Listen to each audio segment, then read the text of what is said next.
Welcome, everyone. Thank you for taking time out of your sunny Friday here to come and join us to hear about this exciting research project that's getting started. So I want to introduce Dr. Douglas Collins with the Center for Sustaining Agriculture and Natural Resources. And he's going to talk to us over the next hour or so, probably a little shorter, on the project. And we hope to get a bunch of feedback from you all. We've developed a short survey that if things go according to plan, when the webinar ends, it will open in a browser window for you. And we would really appreciate your feedback on that at the end of the study. And we'll certainly send out a link to it too if it doesn't work out. All right, without further ado, Doug, want to take it away? All right. Thank you, Sierra. Let me start my presentation.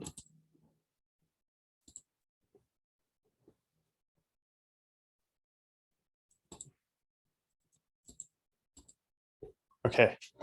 All right. Good morning, everybody. This is really exciting to be able to share this presentation, a little look back at some of the work we've done, and also, more importantly, looking forward with this exciting new project through the Washington Soil Health Initiative. And the title of our proposal to the Soil Health Initiative for a long-term agroecological research and extension site at Puyallup was called Soil Health and Reduced Tillage and Animal Integrated Diversified Organic Cropping Systems. And I'm Doug Collins. I'm the project director, along with Stephen Bramwell, Todd Murray, and Dr. Maren Friesen, who's also at WSU, soil microbiologist. We have lots of other cooperators at WSU. Sierra Smith, who introduced this webinar, is going to be critical in helping engage producers and other stakeholders throughout the project, and other professors and extension professionals across the state and here at WSU Puyallup. And then a lot of external cooperators who sort of at the proposal stage we've reached out to, we've engaged, and we will be continuing to engage external producers, our external advisors and stakeholders, which is exactly what we're doing today. So we're looking for continued involvement in the form of an advisory board, and also just help and direction and suggestions along the way.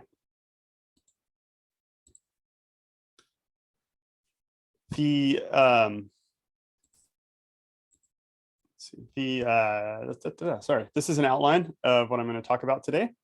The overview of the Washington Soil Health Initiative, an introduction to reduced tillage organic agriculture, some review of the stakeholder input we've received up to this point, and justification for the project. And then I will look back a little bit at previous multi-year experiments in organic vegetable production, and focus a little bit on reduced tillage equipment that we have acquired and used along the way. And then shoulder season no-till kale production. This is a newer experiment for us, and it's kind of one of the elements that we're integrating into the design for the new LTAR. So I will share some of that research and then talk more detailed about the proposed rotations that we have for the LTAR. So first of all, the Washington Soil Health Initiative is a collaboration between the Washington State Conservation Commission, the State Department of Agriculture, and Washington State University.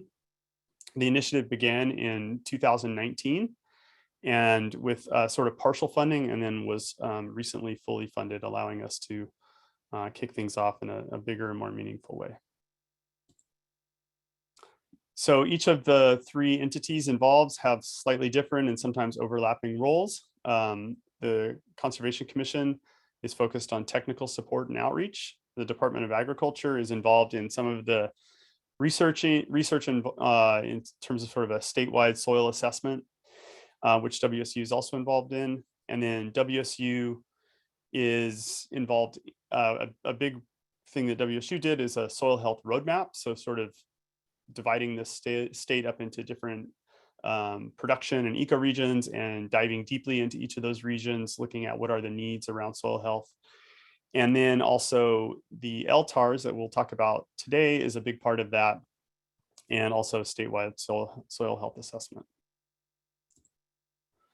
So an LTAR, long-term agroecological research and extension project, is a great way to see, some of the effects on soil health take a while to be observed.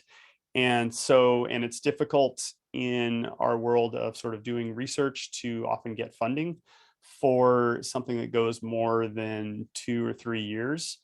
So the whole idea of an LTAR was really embedded in WSU's needs around the soil health initiative. And this is a major part of what WSU is funding through the soil health initiative. This shows across the state a different, these are long-term agroecological research sites through the USDA. So the sites that are within WSU specifically, there is one of these in Washington State, which is the Cook Agronomy Farm. And it is, paired with these other LTARs across the country. What we're doing in Washington State is different from this project, but obviously has some overlapping goals. So these are in Washington State thus far, 5 LTARs have been identified. Mount Vernon was the first to get started. They were sort of in the initial funding. And so Mount Vernon is a little bit on the way already in terms of production and soil health assessment in their LTAR. And then we have an LTARs at Wenatchee, Puyallup, and Prosser. Sorry, sir. So there's 4 funded through the Washington Soil Health Initiative, and then there's the Cook Agronomy Farm through the USDA project. So the Puyallup LTAR builds on nearly 2 decades of diversified organic vegetable research at this site, on-farm research, surveys, and focus groups. Why focus on disturbance, especially in organic systems? And the answer to that I would propose is twofold: soil biology and carbon. So these are different soil organisms, groups or guilds of soil organisms shown based on their size, their relative size. So at the very smallest end, we have bacteria and fungi, which are primary consumers. And then slightly larger organisms, nematodes, protozoa, springtails, these are secondary or higher consumers. So they're going to do some munching on those primary consumers. And then at the larger end, we have shredders, litter transformers, and then ecosystem engineers. So these names that we're giving these organisms, like ecosystem engineer, that's the function. That's what this organism does. Shredders, litter transformers, they break down litter into smaller pieces so that the primary decomposers can feed on those, or feed on that material, cycle nutrients. And what we know about these organisms is that as they get larger, they are much more sensitive to disturbance. And so for disturbance, tillage, for primary consumers, for bacteria and fungi, we're not going to lose these organisms from an agroecosystem by tilling. In fact, we can oftentimes see some stimulation of certain groups of bacteria because we're making more carbon available through tillage. So this function of decomposition done by primary consumers is not going to be lost through tillage. However, whole functions, whole organisms, whole guilds of organisms can be removed from the agroecosystem through tillage. So those larger organisms like earthworms and springtails, millipedes, they can be devastated, populations decimated. Soils and these organisms are resilient, and if we allow time, they will come back. They may not come back as high as they were in an undisturbed pasture, for example, but certainly in the short term, for often months after tillage, the numbers of these organisms are greatly reduced. which again, I would tie that to the function that they're doing. So these functions of, when we say ecosystem engineers, these are organisms that are able to move soil, create aggregates, create structure, those kinds of things. So losing those is important. Also carbon. This shows the carbon cycle, and the yellow numbers are sort of natural carbon fluxes, and the red numbers are human emissions of carbon. And you can see that the white numbers show sort of stocks of carbon. So you can see there's a great amount of carbon in the soil. And it's estimated that as much as 1/3 of the surplus CO2 in the atmosphere that's causing climate change has come from agricultural and land management practices. So through heavy tillage, through changes in agriculture over hundreds of years, we've lost a lot of carbon, put that into the atmosphere. And so there is also the great potential to sequester carbon in the soil through certain practices. The other, our understanding of carbon in the soil is certainly evolving. And one new finding is that the location of carbon is very important. So carbon can be associated with mineral particles. It can exist as particulate organic matter. And one place where we find carbon is inside of aggregates. And the carbon inside of these aggregates can be protected from decomposition and can be more stable than carbon not in aggregates. So tillage destroys aggregates, breaks them down. Reducing tillage helps to build aggregates and is going to potentially increase aggregate sequestered carbon. We look at, we use cover crops extensively in our research and in our reduced tillage. And so, of course, what we're doing with this cover crop, all this massive biomass in the field is adding that carbon to the soil.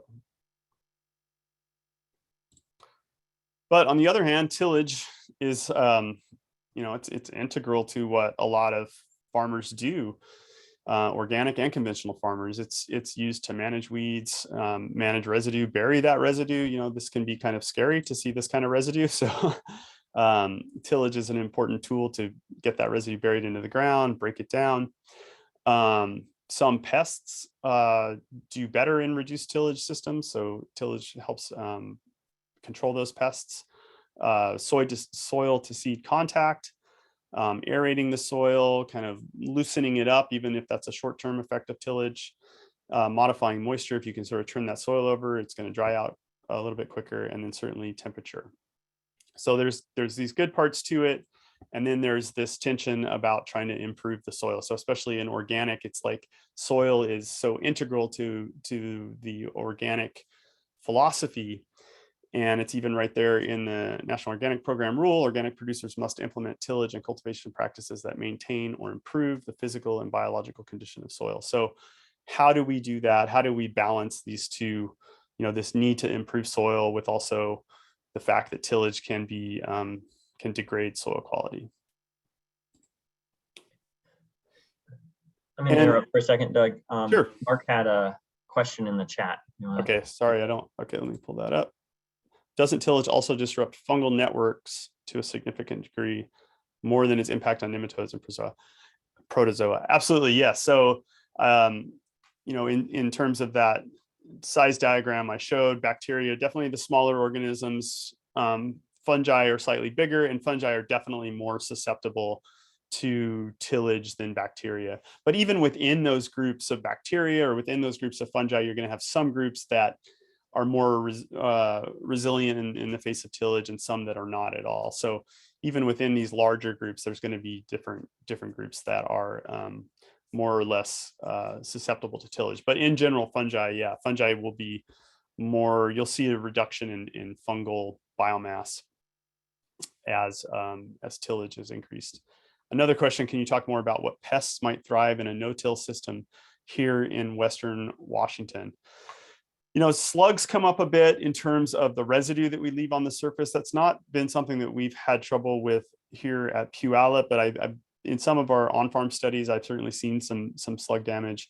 And then I haven't studied this myself, but some organisms like symphylans will And what's the other one? Escaping my brain for a minute. The wireworms, I think, are more, tillage is a mechanism to reduce their populations. So leaving, moving into no-till could result in an increase in wireworm and symphyllum populations. I don't have any data on that in our studies, but that's something we could certainly look at, hopefully in this study. So we've done focus groups with diversified vegetable growers in Western Washington. And we also, as part of the Washington Soil Health Initiative, the soil health road mapping, there was 10 road maps done, and one was Western Washington Organic Diversified Vegetable Farms, which I did that. And so some of the findings from both of these recent outreach and sort of mechanisms to get feedback from growers, some of the findings were that growers would like to see more research in cropping systems, including reduced tillage, summer cover cropping, the integration of animals into vegetable production, brassica rotations in general. There's a huge reliance on brassicas in a lot of these systems. And then this was one that was I did not see coming, but it's really something I've taken to heart and tried to work more on. So there was a desire to see more research in shoulders and off-season production, not just with plastic, but with improved variety. So like, not necessarily under a hoop tunnel, but also looking at variety selection and cropping systems management. From the soil health road mapping, we heard there's concern with using tillage to prep ground and control weeds, leading to a loss of organic matter and soil microbes. So people get that. I think they understand about how tillage can reduce soil microbial populations. And then another one was the desire for better soil health metrics. So how do we know that we're improving soil health? How can I go out and evaluate my soil? And I'd say this is something that the Soil Health Initiative is grappling with as a whole. The statewide soil health assessment, where there are lots of efforts across the country to create soil health metrics, and some of those are being adapted here in Washington State or being trialed.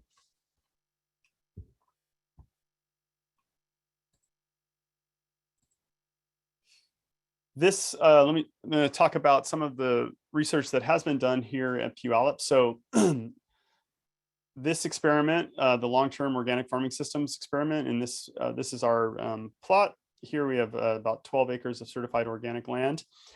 And one system that ran from 2003 to 2016 was called the long-term organic farming systems experiment. And this experiment had 3 cover crop, or it had a cover crop by tillage by amendment experiment. So there were 3 cover crop treatments, which included a fall seeded cover crop, an interseeded cover crop, and then a short-term pasture. So that was rotating animals into vegetable production. It started with pasture for a year, and then it evolved to being pasture for 2 years, and then vegetables for 1 year. And then the fall seeded is just kind of like a typical get the cash crop out, plant a fall seeded cover crop.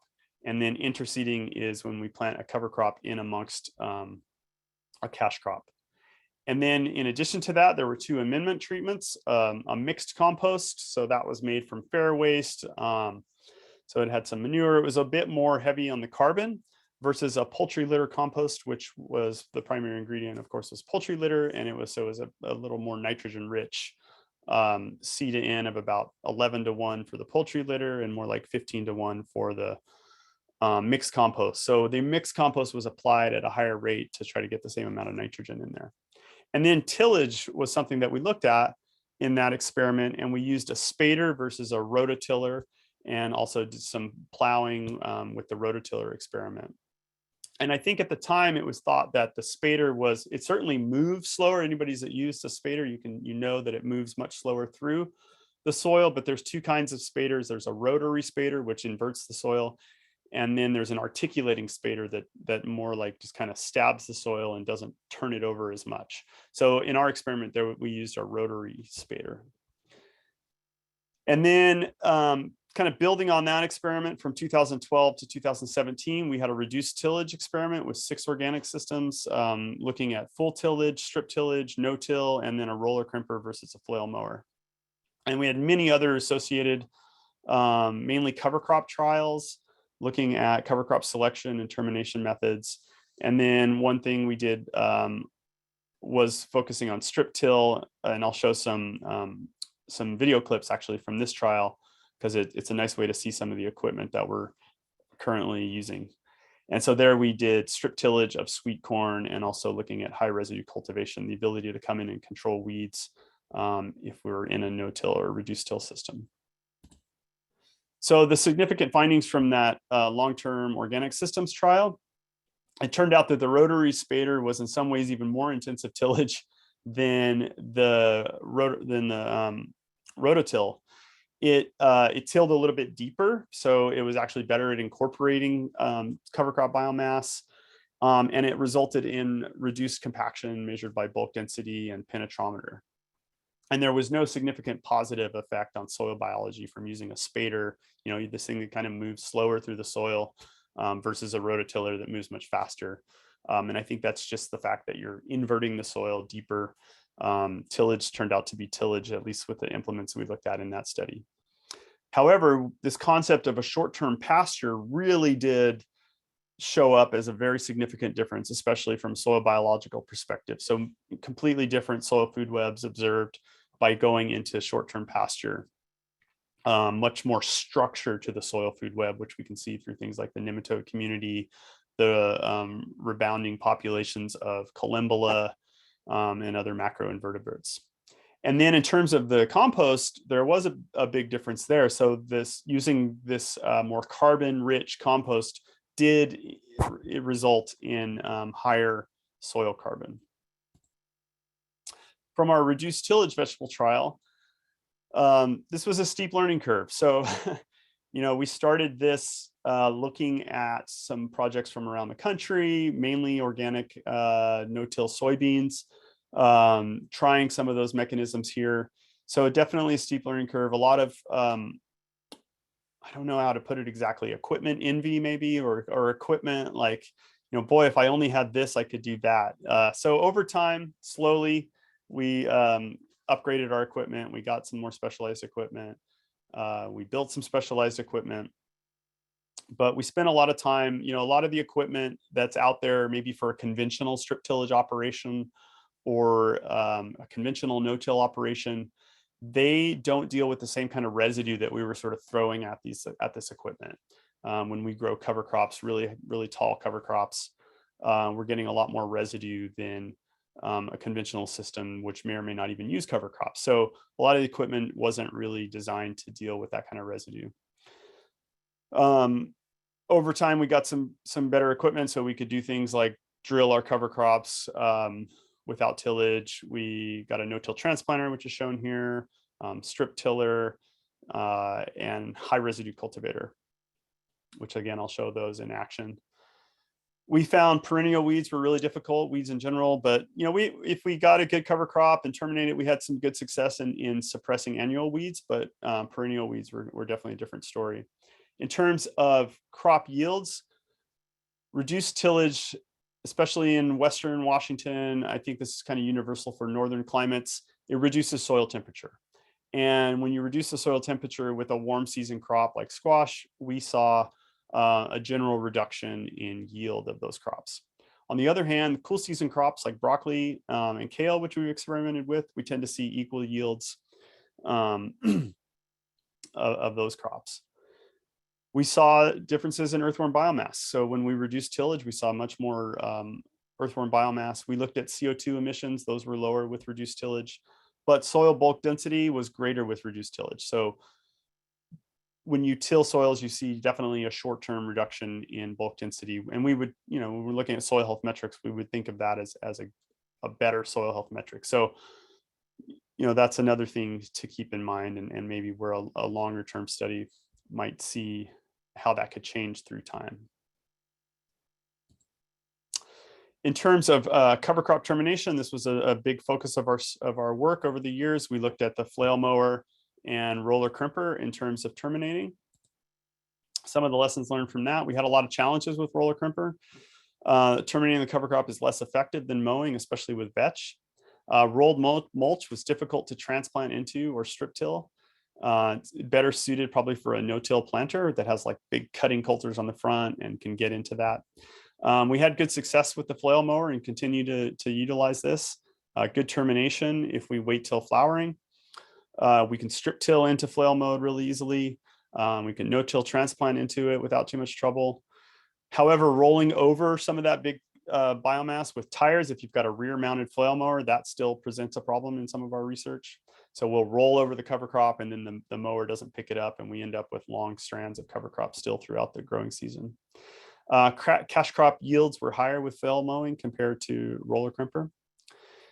And another thing we discovered is we can successfully establish cover crops without tilling the soil beforehand. So if you have the right tool, like a no-till drill or even a minimum till drill, we're able to do some maybe light disturbance or just real low flail mowing of the current crop. And then we can plant right into that and successfully establish our cover crop for the next year. I would like to mention some, there's the roller crimper and then there's new roller crimpers that are coming out. So Dawn Equipment is investing a lot in this technology. Again, I think that, they see the organic soybean, whether you want to call it regenerative organic or no-till organic soybeans as being something worth investing in research and development. So they've come up with, they have this whole group called the Underground Ag. And this is, this roller crimper is broken up, it's into smaller pieces and coming at it with these row cleaners. So these are the first things to hit the standing rye. Those will kind of push the rye to the side. And then they're crimped by these smaller roller crimpers, leaving behind a better area for seeding and better soil contact with seeds.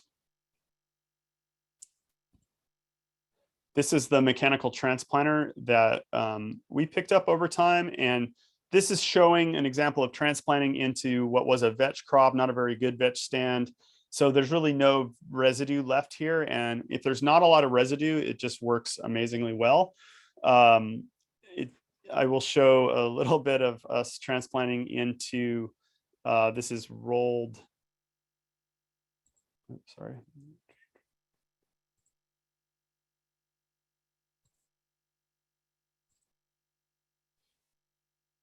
Excuse me.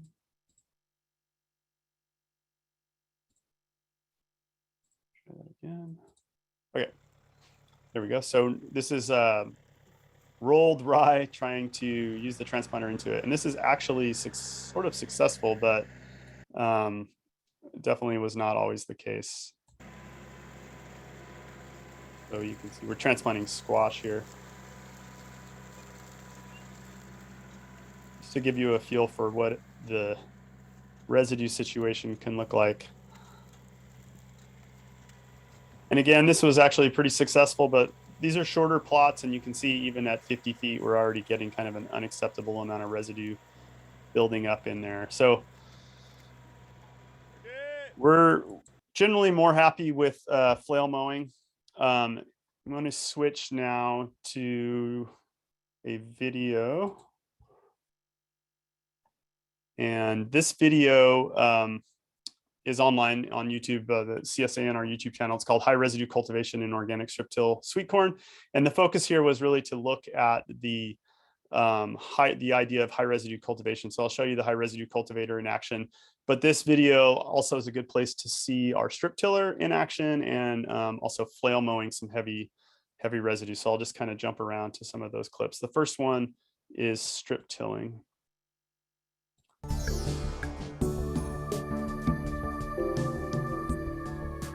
Strip tillage is a promising method to reduce soil disturbance in organic production systems.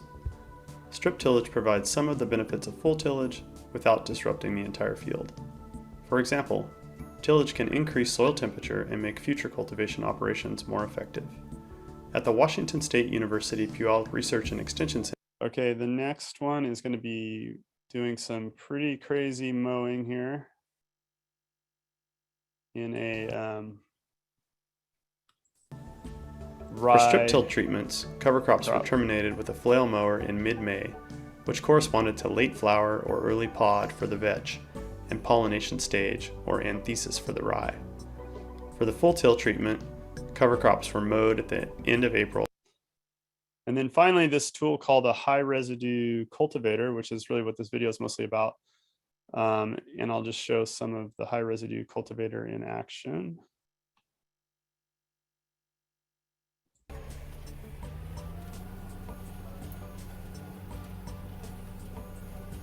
And really high weed pressure this year with, or the year that we did this with, quite a bit of grass.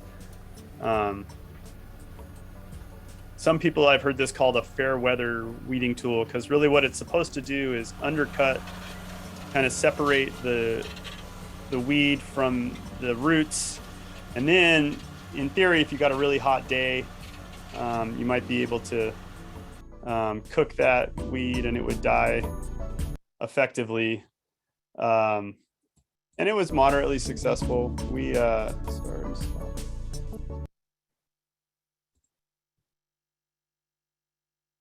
tend to get rain, throughout the spring, especially this year. And so that it's difficult, I think, to find the good windows to use that high residue cultivator, but it certainly provides this opportunity to do some cultivation, even if you haven't perfectly prepared your ground for cultivation. And I think it will be an important, or at least one tool that we have in our toolbox as we look to future research. So just to continue here, and I think in terms of reduced tillage organic, weed control is a big deal.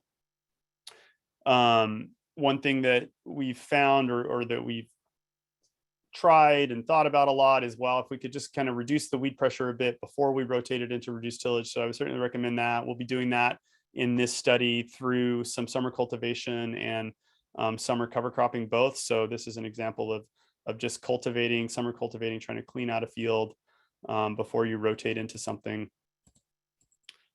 The cultivator I talked about, I think both of these things are important, getting that high residue to suppress weeds, but also maybe having, or additionally, or instead having some way to cultivate in untilled area. Summer cover cropping, reducing that weed pressure, something that we're doing research in. Tarping is another thing that's out there, and people may have questions about that. It's not something that we have done research on. We have a small project going this summer, and I see this as definitely something, when we have these LTARs and we have long-term research, we're always doing little side studies that aren't in part of the study, but we know they're important. And I see this as tarping. So I don't have we have a very small study going this summer, but I would like to develop some future research in this. It has issues with scaling, but I think in terms of organic no-till, it also has a lot of potential. And so I'd like to do some research with that, even if it's not part of the LTAR. So this concept of shoulder season production is not something that we've looked at, in a long-term system. We've done some one-off, or really one-off study, which I'll share with. But when we were sort of outlining the LTAR, we took to heart that recommendation of maximizing the shoulder season. I think it's an important niche for Western Washington. The season is long here, and we should certainly be researching how to get good yields during those shoulder seasons, and can we do that with reduced tillage. So what we did for this study was we did a summer cover crop of Sudan grass, and then we used the no-till transplanter, no strip tillage or anything, just straight up no-till transplanter and flail mowing to put transplants right into that. So this was the Sudan grass shortly after planting. Along the way, nice Sudan grass. Sudan grass is nice. You can get a flush of weeds, and then you can come in and mow those. So if you have annual weeds coming up, you can mow those and then usually take care of them, and then the Sudan grass grows back. And then on September 2nd, we transplanted into that 3 different varieties of kale. And, the Sudan grass surprisingly just kept on going through September, a bit into October before it actually turned brown, but we've got our kale growing in there as well. This is late October. The Sudan grass is finally starting to show some signs of dying. We don't see Sudan grass survive through the winter, so I wasn't really worried about that, but I've been surprised at if you leave it, how long it will kind of look like it's alive. I'm gonna make it. And there we go. By November 6th, you can see it's pretty well dead, and you can see our kale in there. And then the full tail kale, quite a bit of weed pressure along the sides. This is January. We didn't harvest in the fall, but we certainly could have. So I know, you can do, the idea with this kale was it would be a spring harvest, but I know that this research, with slightly different planting dates, or even with the same planting date, we could have gotten some harvest of the kale in the fall as well. So at the end of the day, in this particular experiment, we did see higher yields with till versus the no-till, but I was still impressed with the reduced till yields. And I think that we didn't look at this, but I think the difference there could be attributed to nitrogen availability. So we didn't do any fertilization of the kale. And that's another thing that happens when we till. When we till, we're mineralizing carbon. We're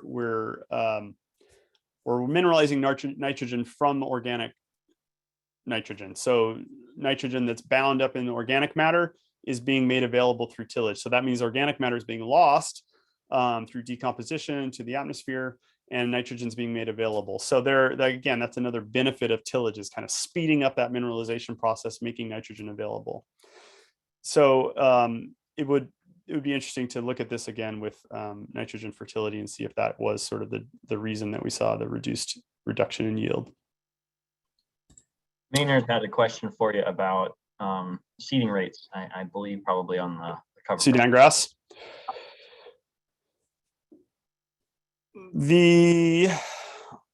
I want to say it's like 38 pounds per acre for the Sudan grass.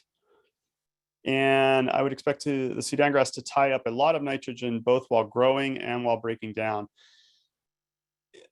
I don't know whether, I would say that our reduction in yield was definitely due to more fertility in the full till system. And I can't really say whether that was from the growing Sudan grass. I'm not sure if it would immobilize as it breaks down, but that is something to consider. But yeah, again, we didn't fertilize. We didn't completely terminate the Sudan grass, obviously. This would be another example maybe where strip tillage could be used. We irrigated the Sudan grass with overhead irrigation, possibly a drip irrigation might see a different result there. So the Sudan grass was, if you just irrigated your crop, you might see less Sudan grass regrowth. Anyways, I think I was kind of surprised by this moderate success as well, I guess. We just sort of went for it and things worked out. I guess what like some of the take home messages I get when I'm encouraged by this work, it's like, you don't have to completely turn over a whole field to grow some kale in there, right? Like with the right tool, you can mow the crop that's in there and you can just throw a transplant in. And it actually grows really well. Yes, you can make it grow better probably by having more nitrogen in the system through tillage, reducing competition a little bit, but it's still encouraging, I would say, the results that we see. So moving in specifically to the Altair and what we are planning. So we have 3 different what we would call main treatments. So one is intensive tillage. That's kind of like, if there's a question about what we should do in the field, the answer is going to be till. Till to control weeds, till to prepare the soil, till to incorporate cover crops. And that's what we see, I would say, in a lot of diversified vegetable or systems. We do see some innovation. I wouldn't say everybody's, doing that. Like tarping is a big innovation that we see, especially on smaller scale. The reduced tillage system is kind of the opposite of that. It's like at every juncture, what can we do? What what can we do that we think will be successful, but that's going to reduce tillage? And I'll talk about some definitions of that here in a second. And then the animal integrated system, this is really kind of harkening back to the other study, the other long-term study we did with animal integration with a short-term pasture, getting some animals into that system. It provides a lot of economic opportunities. And, for markets in that respect, we know that when we rest the soil, like in time, we see major changes in the soil, at least during that time when it's resting. And it's kind of a hybrid. We don't necessarily, in our plan, we don't necessarily come out of animal integrated with like full tillage, probably using a little bit of both, pulling some from the intensive tillage, pulling some from the reduced tillage. So just to put these out there, conservation or reduced tillage system, I think that what we're proposing is definitely within that definition, not in the zero or no till. So a conservation or reduced tillage system avoids soil inversion and reduces the depth of tillage from a typical 25 to 30 centimeters to 5 to 20 centimeters, and also leaves at least 30% of the soil covered with crop residue after seeding. So you can do some disturbance with either like slower speeds, lighter disturbance, and you'll see that that leaves some residue at the surface. So you can get that 30% soil surface coverage even after you've done some disturbance. And I'll talk about a tool that we hope to employ in that respect. And then strip tillage obviously is a great way to, leave lots of residue on covering lots of the soil because you're only tilling in zones. And then zero or no-till practices are an extreme form of reduced tillage that limit soil disturbance to only what is necessary to place a seed, such as disc openers preceded by narrow cutting coulters. So this would be your typical no-till drill or no-till planter. So these are the rotations that we've proposed, and they will, let's see, going back here, you can see, so we did have, it's basically peas, brassicas, and then a cucurbit with also a grain planted at the end. So like a winter wheat or something like that. In the pasture setting, we would not do the peas. We would just, the peas are dropped out of the system, and it goes brassica, cucurbit, pasture. So you can see those here, like here's starting with the cucurbit, and then that's harvested, winter wheat or something is planted. That goes through July, and then some fall peas are planted. Those come out, cover crop, compost application. I forgot to mention that. I'll talk about that too. And then summer Sudan grass into that brassica, like what I showed where we did the Sudan grass into no-till planting of kale. Go back a second. Sorry, did forget to mention the compost. So we are also proposing looking at compost versus no compost application. This is, compost is another way to get carbon into the soil. It can provide some fertility. We did see big effect of compost in the previous trial where we used compost. There is a lot of compost available, especially in Western Washington, for agricultural use. And it's great stuff. I'm trying to think what else I want to say about that. You can make it on your farm. We do work with on-farm composting. Oh, I know there are some farms that combine reduced tillage organic with compost. So they're applying heavy amounts of compost as instead of tilling, or in combination with maybe some light disturbance like broad forking or something. Smaller scale applications, but still potential soil improvement at a surface level. There's a question about what that compost looks like. Is that the poultry compost you're talking about, or is that the higher seed-in mixed compost or the low seed-in poultry litter compost? Good question, Mark. Not something that I've sort of determined yet. I I mean, if we're looking at compost that's available, it would probably be closer to the higher C to N ratio. I would say like a commercial compost would be more similar to what we were using when we were using the what we called our mix. We made ours on farm, but it would be similar to in a lot of respects to a commercial compost that's available. Higher C to N. Okay, so in my little diagram here, wherever there's a tractor, we are, trying to get the full. We're using full tillage. One worm means some sort of reduced tillage, and 2 worms means no till. So that would be a no-till drill in this case being used here. But in our reduced till system, we're going to use the no-till drill whenever we can. We will, and I'll walk through this a little bit more actually on the next slide, using some different mechanisms to slightly disturb the soil. And then the animal integrated growing pasture, pasturing sheep on that pasture.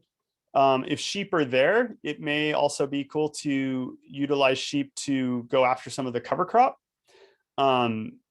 If we've got sheep, so like we'll have all 3 years of the study in place at the same time. So there might be sheep on pasture, but in another part of that study, it's time for the cover crop to be terminated.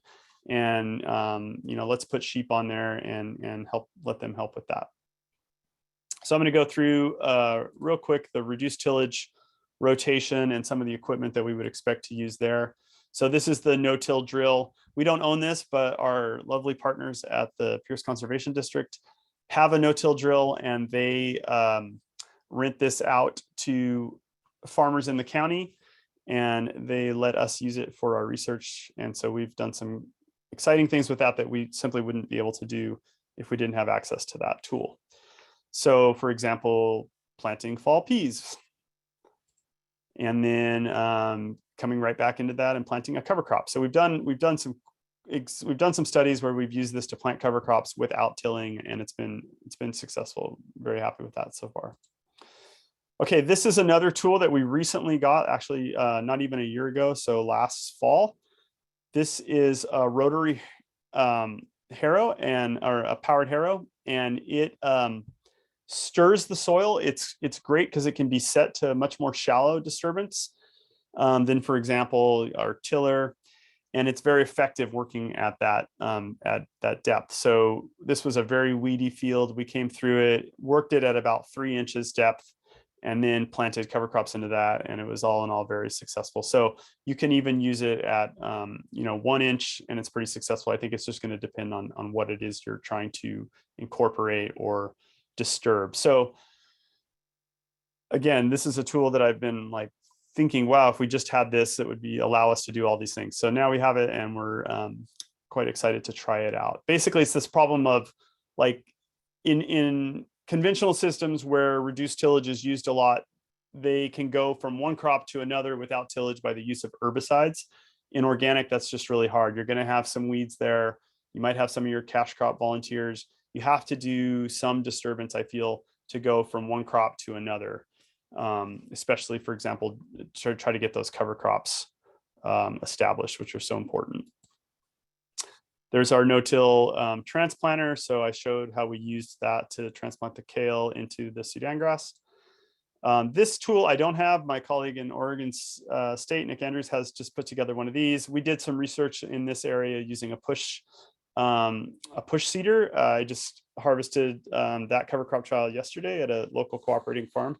So we used a push seeder to try some different relay cover crops. This is something that can be mechanized, with this kind of relay planting.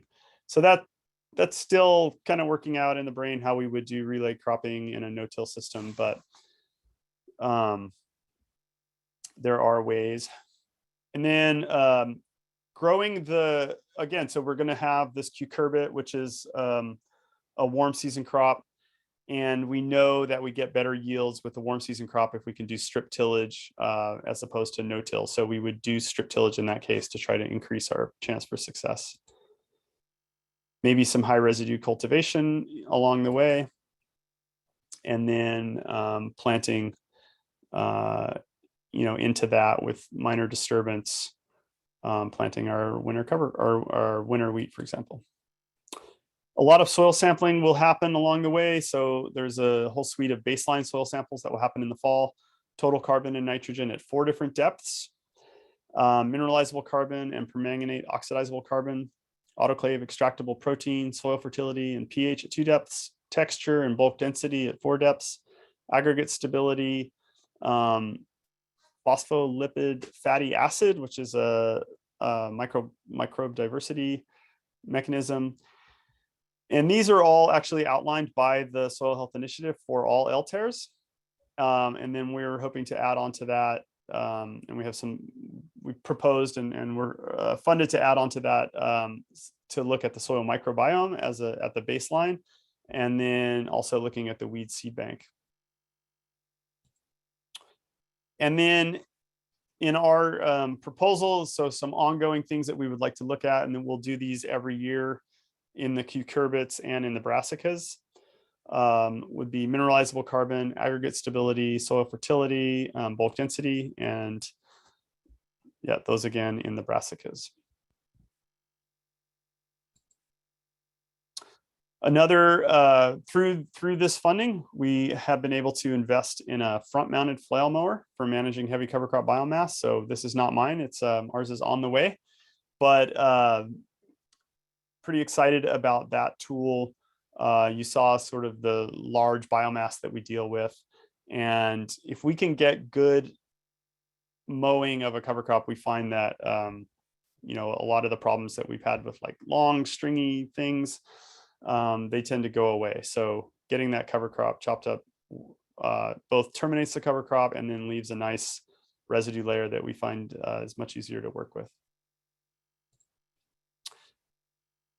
That's it. I want to note that this research what we've done thus far has been funded generously by both federal and state grants, including Western SARE, the BioAg program at Washington State University, and then also huge thanks to the Washington Soil Health Initiative. This is really exciting for us to be launching on this, and that would not be possible without the Soil Health Initiative giving us the funding to get going on this. And to everybody listening now or later, we really need your participation. We need your ideas. We need your involvement in this project. So please don't be shy. And I think we maybe have some time to address any questions. And Sierra's reminding you to do the feedback survey. So that's definitely the first way we would like to get your feedback. So take some time if you can to fill out that survey. And I'm happy to take any questions or discuss any ideas at the moment.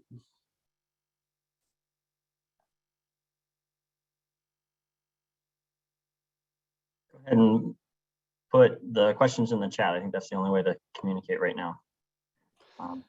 Our tillage radish included. So we have actually, I have a graduate student, Justin Moultrie, who's looking at tillage radish right now as a summer cover crop. It is, I think, a difficult, we put it in his study because the real interest with his study was looking at reducing compaction. But here in Western Washington, a brassica as a cover crop is kind of a tough sell because of the reliance on brassicas in our cropping systems. They grow so well here, and they are kind of a staple of a lot of the cash crops. How often can we get them in to a rotation? So putting a cover crop, even if it's a great cover crop, a brassica into that rotation is going to be tough for a lot of our farmers. But we're looking at it. It's been cool. It's a great crop to grow. It's been fun to see the results and or just how well it grows. But we are also comparing that to Sudan grass and fava beans in Justin's study. So we'll have at least, if it's really good, like how close is fava bean or Sudan grass to getting the same effect. Doug, do you want to mention the advisory board? Yes, so we will have an advisory board. And I've reached out to people already, and I'll continue to circle back with those people, but we could certainly use some more farmers on that board, and this isn't going to be a heavy, task. I don't think, getting together to share results, get ideas, not in the middle of the growing season, but at a time that, when things are a bit slower. And just so you can stay involved, and you certainly don't have to be on the advisory board to get information about the study. We'll be sharing that as much as we can. We'll have field days and opportunities for reaching out. But the project does need a core group of people that are willing to provide some time. And for producers, that time would be compensated with a small stipend. So we don't expect you to do that for free, but we really will need continued involvement to keep this relevant and successful. Has there been any thought or plans to integrate poultry into a rotation? With the previous pasture, we did that and it was extremely popular. And so, yes, it's there. The other thing about this Altair, and I would say what's so exciting about this, so this gives us some money to like get going to do these baseline things. For example, this ongoing work, like this was kind of what we said we would do on an ongoing basis. There's so much more that we can do in terms of looking at the soil. And also, for example, adding something like poultry, like it could easily fit into the study. It would just require, I would say like an additional grant funding from somebody, because we have to be careful, I think, to not overextend ourselves. This is already a lot to do. And we can add things like that, but we just have to add it with more funding. So whether it's more soil research, whether it's pest studies, or adding another component like pastured poultry. If you were to choose a couple pieces of equipment to transition to reduce no-till, including equipment you haven't personally trialed, what equipment would you choose?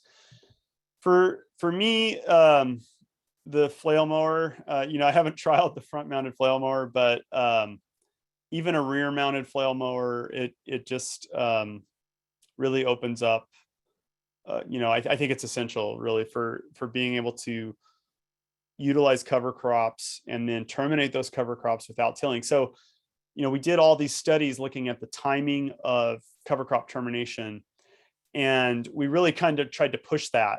And we were able to push that with the flail mower to push it earlier, I should say. So if you're using a roller crimper, we really found, we had to wait until anthesis. So that's pretty late for a rye cover crop or barley or wheat, to wait till that cover crop is pollinating to be like, okay, now I can go and roll that thing down and have it stay down. So if you roll it earlier than that, it comes back up. With the flail mower, we found that really at the, at heading, if it's even just thinking about pollinating, you can mow it and it's not really going to grow back. You can push it earlier and you'll see some regrowth, but that may be manageable. So the flail mower just provided a lot of opportunity. With vetch, we've never had success personally with rolling vetch and having any kind of significant death occur. With flail mowing, if we can hit that vetch at flower, it's pretty much, it doesn't come back. So we found, it has to be, flowering pretty well, like 20-30% flower. And there, I think a front mounted flail mower would really pull that vetch up, cut it, and then it just drops this nice mat of biomass. So I think that's an important tool. I was very impressed with the no-till transplanter that we got, especially if there's not too much residue. Those are the two that I think worked well, kind of like off the shelf. Maybe with some care about how much residue you have, but strip tillers, we've had some trouble with in terms of tangling. The roller crimper, I wouldn't recommend, at least in Western Washington, for people to get. What about Ethiopian cabbage? Yeah, the brassica question, I think, is up for debate. So thank you for that. We've done broccoli in the past. We've done kale. Cabbage would be a good one to consider. I want to do a time check, and we are at noon here. Okay. It over. is there any parting words, or should we? Well, thank you everybody for participating or for listening to this at a later date. And yeah, again, just stay in touch, and we will do the same with you. Have you tried Rins Abruzzi Rye at Mature Street? Yes, I have tried Rins Abruzzi Rye. It worked. We used a Rustic a lot in our research, and it definitely, I found the same thing with a Rustic. Basically, I think in our research they were pretty well timed together. We had a little bit more biomass with the Rustic. All right, thanks everybody. Remember, fill out that survey. It should launch in the browser as soon as we close this webinar, and if it doesn't, it'll come in an email to you. Thank you again. Take care. Bye now.